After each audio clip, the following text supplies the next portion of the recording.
what is the political economy that will get us to choose the more sustainable pathway as opposed to a different one. Because if until before the crisis, before the pandemic, as Paul was just mentioning, we were kind of moving only in an incremental way, what will make us take a very different step change? And against that logic, we can line up a range of reasons why an alternative pathway is also very likely. So when I look at the crisis and the opportunity that rests in it, I see there are sort of three types of responses that we can face. One is panic, the second is paralysis, and the third is pragmatism. What is the panic situation? The panic situation, of course, is that whether you're a developed country or a developing country, you are suddenly facing a planetary level shock against which even the best placed countries seem to be struggling with their resources. Even if you can print money, you might not have all the human or institutional capability to respond. Now that raises a question: what happens when we are going to be faced with much larger nonlinear climate risks and climate shocks?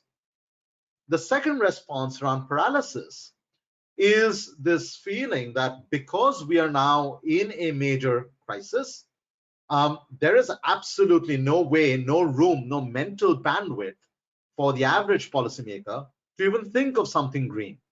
And they can list the potential recession that we're all entering. They can list the limited fiscal resources that many governments, especially in developing countries, might have. They can list the issues of vast unemployment that countries are facing as reasons to not act. So when we are faced with that kind of a potential opposition or inaction or inertia, where is the pragmatism? How do we get ourselves out of this morass that we are currently in and try and do something different? And I would propose, at least for developing countries, but I would propose that this perhaps applies also to developed countries, that we need a new social contract that would rest on two pillars. The first pillar would be a razor-sharp focus on tail-end risks. And the second pillar would be a commitment to squaring the so-called impossible trinity of jobs growth and sustainability. And let me just spell out a little bit on what I mean by both of these propositions. Why focus on tail-end risks? The pandemic has demonstrated to us that it is no longer sufficient to only think about the averages, whether it is public health or it is planetary level environmental change. Tail-end risks might have low probability, but have potentially catastrophic impacts if they were to actually come about. And what we know is that with the trajectory that we are on as a global community in terms of emissions, we are on track to much higher levels of warming than what the Paris Agreement aspires to. And with those very high levels of warming, we are in for severe climate shocks, whether in terms of direct impacts, heat stress, water stress, and so forth, but also the second order impacts of what happens to our food systems, what happens to our social security nets, what happens to the ways in which communities interact with each other, what happens to large movements of people. When we begin to have a razor-sharp focus on tail-end risks, we begin to then look at the resilience or build up the resilience of governance systems, whether at a national level or at a subnational, city, or even village level. That has to be given priority. But there is this other part of the pragmatism of the opportunities that we can also tap. And that's where jobs growth and sustainability comes in.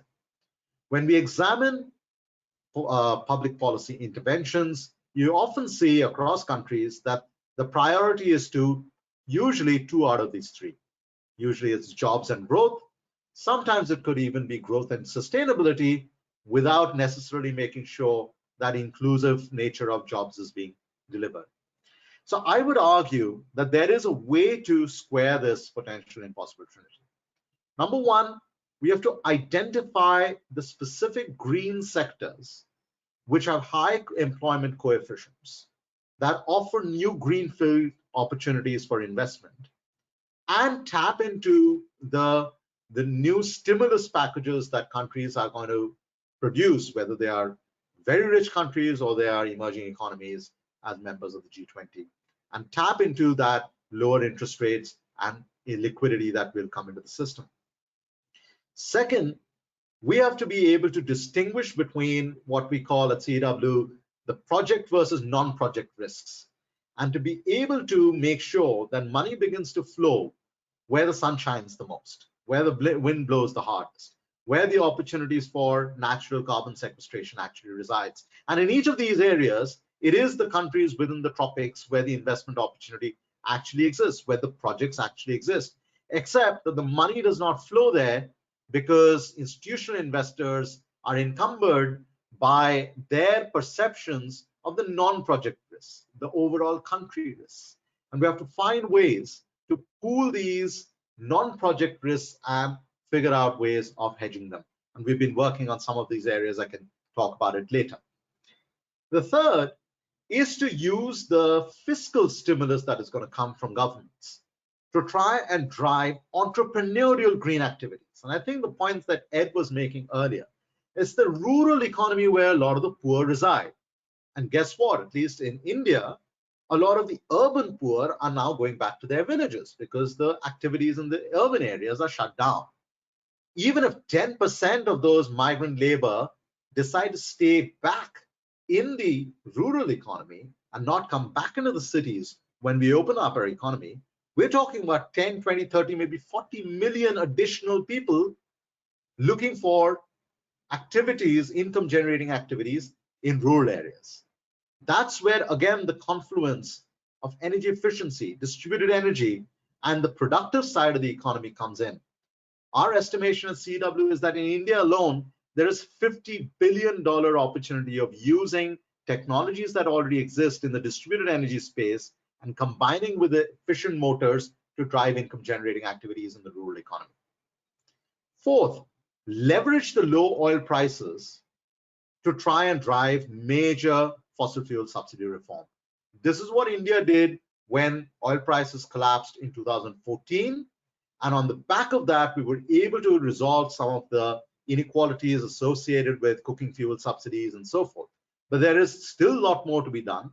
There are billions of dollars, hundreds of billions of dollars of subsidies that go to fossil fuels compared to greener or cleaner technologies. This is the opportunity to find fiscal room to correct for those.